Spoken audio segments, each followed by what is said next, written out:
네, 안녕하십니까. 용서 목사입니다. 오늘 함께 나눌 말씀은 히브리서 11장 22절 말씀입니다. 자, 오늘 요셉에 대한 이야기입니다. 이 요셉의 이야기를 히브리서 기자가 또 어떻게 풀어주고 있는지 함께 들여다보겠습니다. 믿음으로 요셉은 죽을 때에 이스라엘 자손들이 이집트에서 나갈 일을 언급하고 자기 뼈를 어떻게 할지를 지시하였습니다.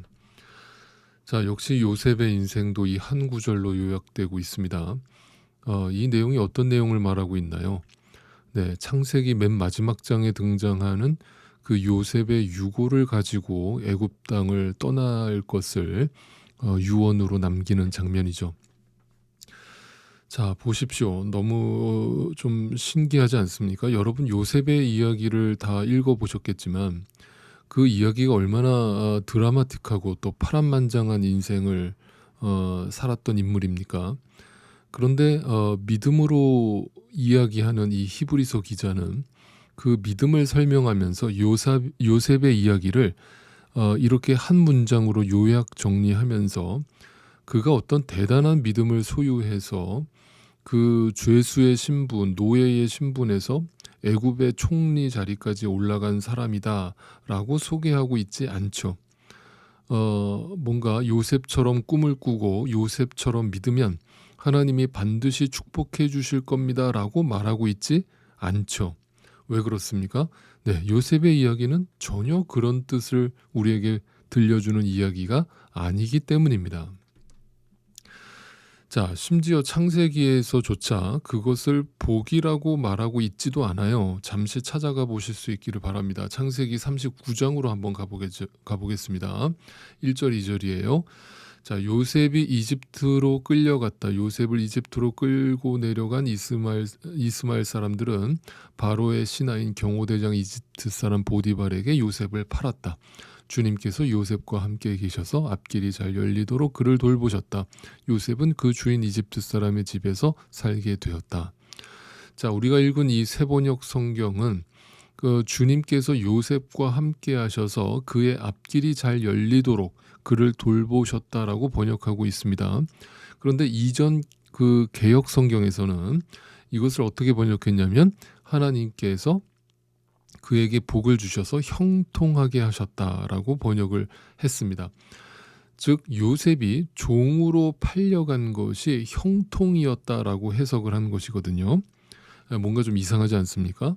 여러분 우리가 한자 형통이라는 이 한자를 이해할 때는 말 그대로 이 땅에서 뭔가 일이 술술 풀리고 뭔가 눈에 보이는 어떤 복을 누리고 승승장구하는 이런 모습을 우리는 형통이라는 단어로 이해하잖아요. 그런데 성경은 그 형통이라는 그 단어를 사용하면서 그러니까 요셉이 지금 이집트로 팔려가서 노예 신분이 되어 있는데 이것을 갖다가 형통이라는 단어를 사용하고 있단 말이에요. 그러면 이제 우리는 이제 이해가 안 가는 거죠. 형통이라는 그 단어를 쓰려면 애시당초 그 요셉이 종으로 팔려가는 일이 벌어지지 않도록 하나님이 막아주셨어야 우리는 그것을 형통이라는 단어로 이해하잖아요. 그런데 하나님이 요셉과 함께 하심으로 그가 지금 인생에서 굉장히 큰 고난을 만나고 망하고 죽고 실패하는 자리로 지금 끌려 내려가는 이 상황을 형통이라는 단어로 이해하고 있단 말이에요. 왜 그렇습니까? 바로 그 길이 하나님을 진실되게 만나는 길이기 때문이죠. 자, 그런데 이런 것을 이해하지 못하고 보지 못하는 자들은 이 요셉의 이야기를 어떻게 읽어버린다고요? 네, 꿈 이야기, 비전 이야기, 성공 이야기로 둔갑시켜서 교회 안에 있는 우리 아이들에게 그렇게 가리키는 거죠. 너희도 요셉처럼 위대한 꿈을 꿔라. 그러면 하나님께서 반드시 그 꿈을 이루어 주신다라고 하는 동화 같은 이야기로 바꿔버린다는 사실이죠. 네, 전혀 그런 뜻이 아니라는 것을 분명히 기억하시면 좋겠습니다. 여러분, 믿음의 세계에는 우리를 이 땅에서 영화를 누리는 삶으로 이끌지 않습니다. 그러니까 부디 하루빨리 우리 머릿속에 자리 잡고 있는 이 기복적인 관념에서 우리가 빨리 벗어날 수 있게 되기를 간절히 바랍니다. 자, 다시 본문으로 돌아오셔서 요셉은 죽을 때에 이 세상에서 자신이 누린 어떤 부나 명예나 권세를 위해서 유언을 남기지 않았다라고 증언하고 있죠. 그는 하나님의 약속을 믿음으로 바라보면서 그것을 유언으로 남기고 있다. 유언이라는 것은 내 마지막 소원이잖아요. 내가 이 땅을 떠나면서 유일한 나의 소망이 이 땅의 것이 아니라는 것을 지금 요셉의 이야기를 통해서 들려주고 있는 거죠.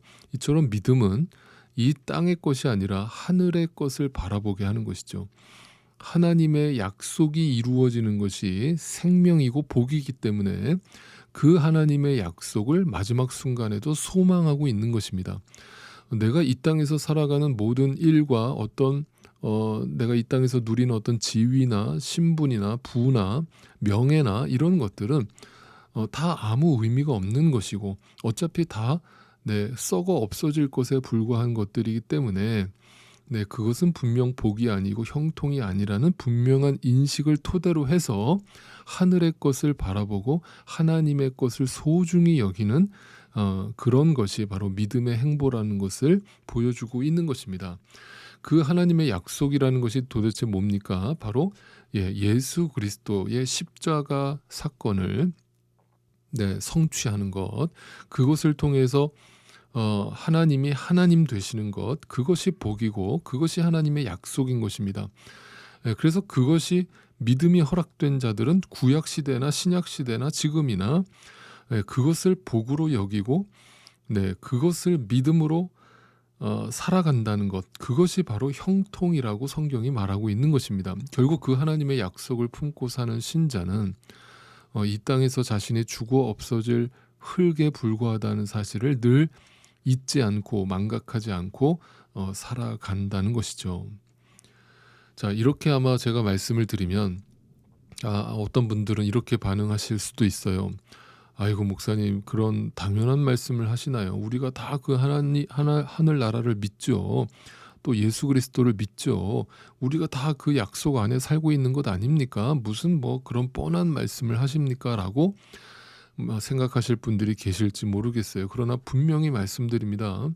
정말 우리에게 이 믿음이 존재한다면 그것은 그냥 우리의 머리의 관념으로 끝날 수 없겠죠. 우리의 삶의 지향성, 우리의 삶의 가치관, 우리의 삶의 방향성, 우리가 인생을 바라보는 모든 시선이 달라질 것임이 분명하죠. 이 믿음을 가지고 살아가는 신자라면 결국 내가 이 땅에서 유골이 되어 썩어 없어질 존재임을 늘 자각하면서 더 이상 이 땅의 것들을 소망하면서 거기에 목적을 두고 살지 않게 되는 것이죠. 또한 그것을 함께 바라보는 교회 공동체라면 더더군다나 분명히 이 세상과 구별된 모습으로, 다른 모습으로 이 땅에 존재할 수밖에 없을 것이겠죠. 적어도 양심적으로 이 땅에서 잠시 누리는 복을 하나님의 형통이고 하나님이 주시는 꿈을 잘 지킨 결과라고 거짓으로 하나님의 말씀을 왜곡하고 꾸며내는 일 따위는 도저히 할 수 없게 되겠죠.